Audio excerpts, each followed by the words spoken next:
Kamusta mga chong? Mag-i-install tayo ng handle switch dito sa ating Yamaha YTX 125 kasi 5 to 6 days ago nasira tong switch ng signal light natin. Hindi na siya gumagana. Pakita ko sa inyo. Dapat kasi iilaw tong indicator niya pagka switch natin yung signal light. Ang problema nga, sira na. Hindi na siya gumagana. Kaya papalitan natin to. Bali bumili ako ng replacement sa Shopee. Ito, CSL Genuine Parts Handle Switch. Ayan, pang YTX 125 Japan quality. Bali, ang bili ko dito ay 229 pesos mga chong. Kasi pag ito ang binili natin, ang presyo ng original na handle switch ng Yamaha YTX 125 sa kasa or sa mismong Yamaha ay 1,600 pesos. Medyo mabigat. Low budget tayo ngayon. Kaya ito muna ang i-install natin or gagamitin natin. Ito munang replacement. Bale, 6 na ganito kasi ang katumbas nito mga chong. Kaya dito muna tayo sa replacement.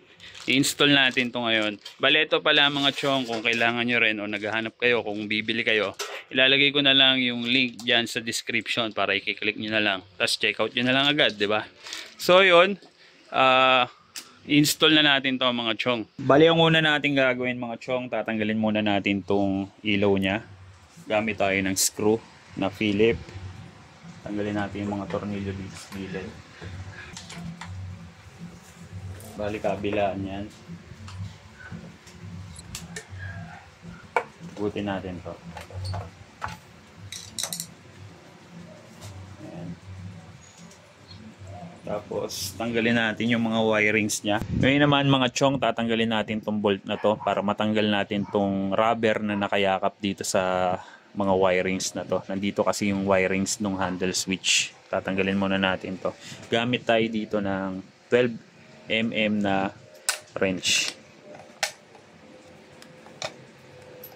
Pag naluwagan na natin yung wrench, pwede na natin kamayin.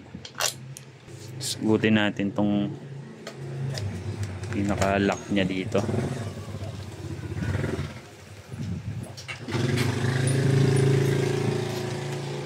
Yan. Hanapin natin yung wirings ng handle switch. Bale, ito yun eh.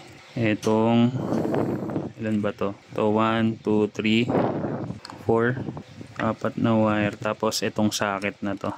Ayan, ito yung tatanggalin natin. Tanggalin natin itong socket. Tapos itong mga wirings na to na 4. Tatanggalin natin to. Bali, ang color code niya, green, yellow, black, tsaka yellow na may red. Gamit tayo ng long nose dito para hilahin natin to. Nakaipit lang naman yan. Yun, ganun lang. Ito pa. Yun.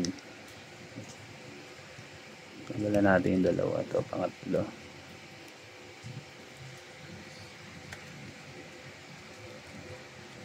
Tanggalan natin. Tapos ito, naka-tape lang to dito.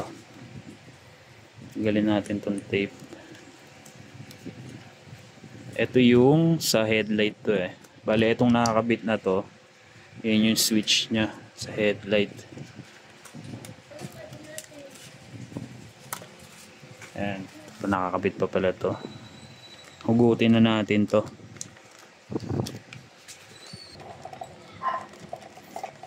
Tulak lang natin.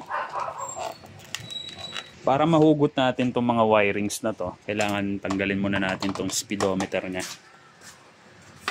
Gamit tayo ng 10mm na wrench.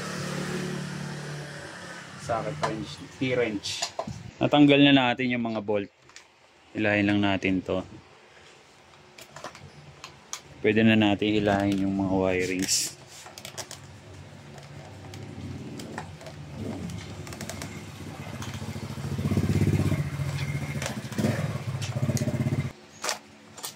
Nahila na natin mga chong. Tanggalin naman natin to.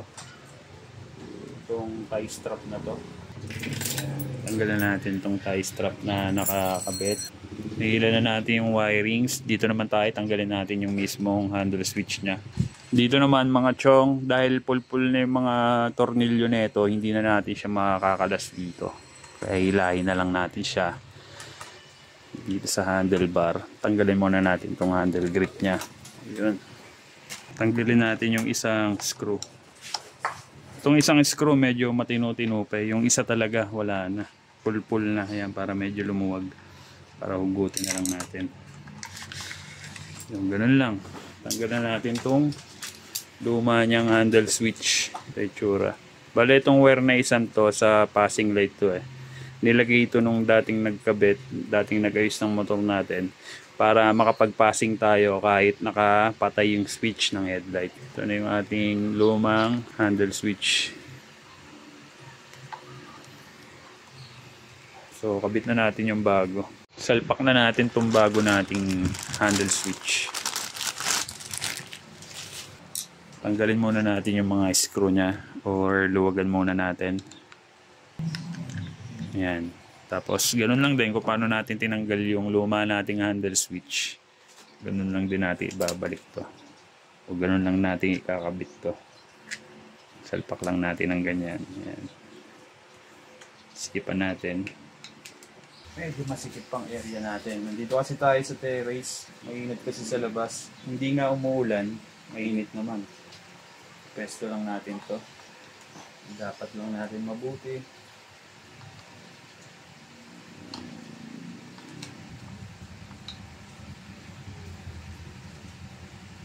Okay mga chong, nakapit na natin yung handle switch. Balik natin tong handle grip.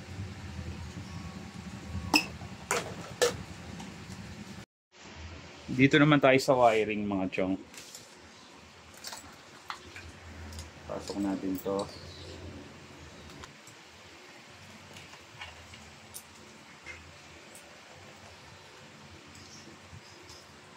Tapos ito, pasok na natin to dito.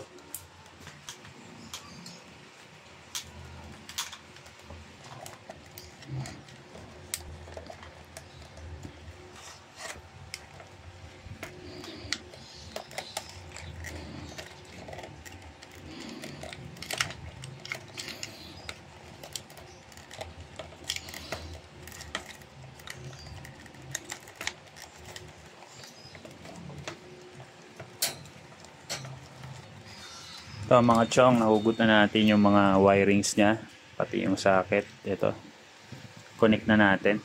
So ganun lang din naman, no? Kung ano yung tinanggal natin kanina, dun lang din natin ikakabit. Itong socket, dito lang to.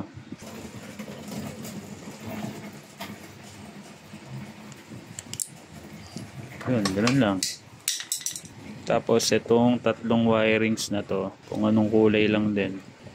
So green sa green, nahin natin itong black sa black. Yun lang naman yung color code nya. Yun, ganun lang. Tapos itong yellow.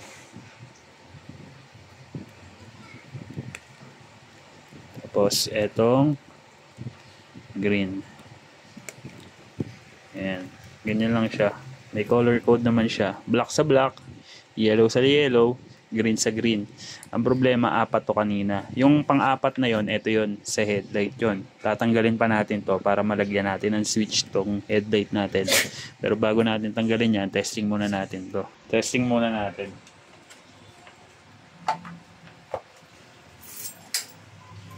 Yan, naka-switch pa yung signal light nya. Kanan. So, diba?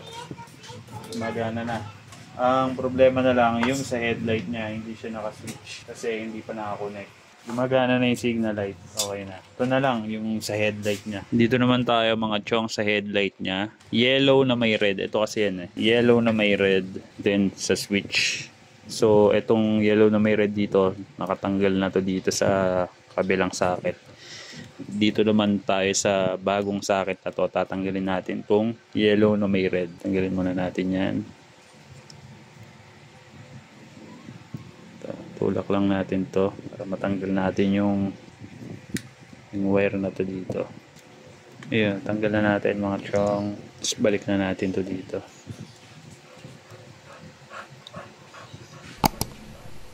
Baliktad pala. Ayan. Okay na, natanggal na natin tong wire na dilaw na may pula. Ito yung ko-connect natin sa switch. Dito natin siya i-connect sa wire na to para naka-switch na siya. Balagan muna natin ng panibago to. So itong dalawang wire na to, sa switch to. Bale kung napapansin nyo, tatlong wire yan. 3-way kasi itong switch na nilagay natin. Pang high and low siya na switch. Ang problema, on and off lang yung kailangan natin. Kaya itong dalawang wire na to magkasama. Kaya kahit ipindutin natin yung high tsaka low dong switch, on and off lang din ang mangyayari doon. Bale pagdikitin natin tong dalawa. Pero pwede naman nating hindi ikabit yung isang wire. Pero ang sa akin, pinagsama ko na siya para function pa rin kahit anong mapindot mo dun sa switch. Connect lang natin dito. Ipitin natin. Gawin natin ang electrical tape para safety. Okay na. Na-connect na natin yung headlight niya sa switch. So, testing na natin.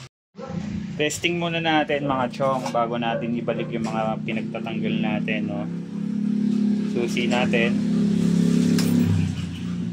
Tapos, switch natin. Gumagana na siya. Ayan.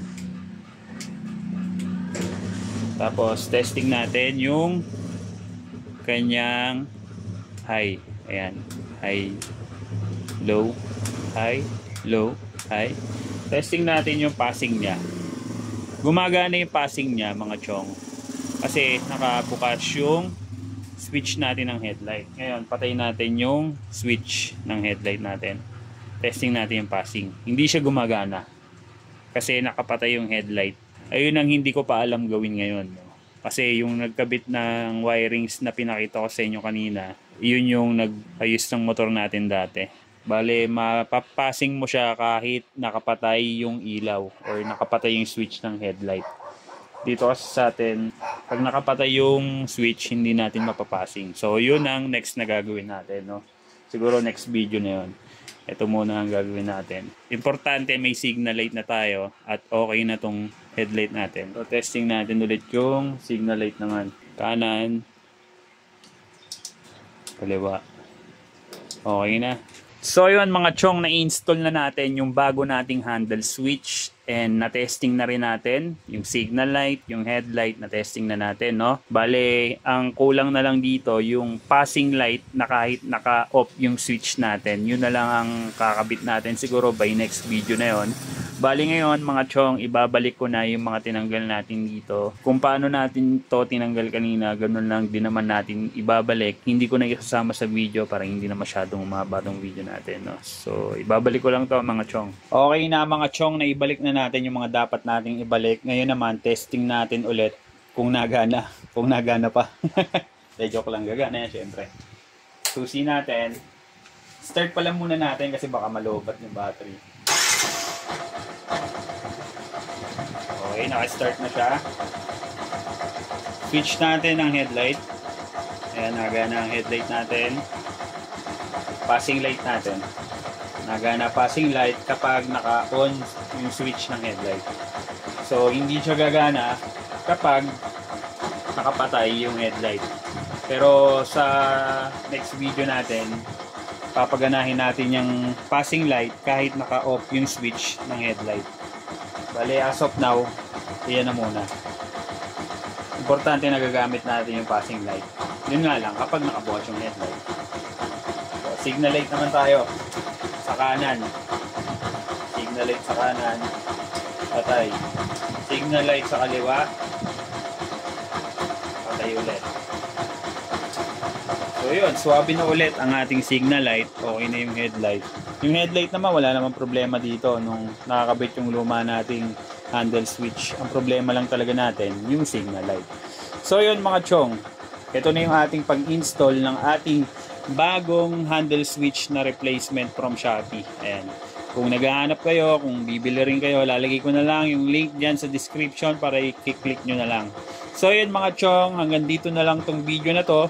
Sana makatulong to sa mga nagbabalak magpalit ng handle switch dyan. Kayang-kaya nyo naman kahit DIY lang. Ako nga, nakaya ko eh. Kayo pa kaya, di ba? Basic lang naman yan. Tsaka hindi kayo maliligaw kasi may mga color coding. Tapos yung panoorin nyo na lang itong video para hindi talaga kayo maligaw. So yun mga chong, kita-kits na tayo next video. Peace. Rock and roll. Yeah. Yeah.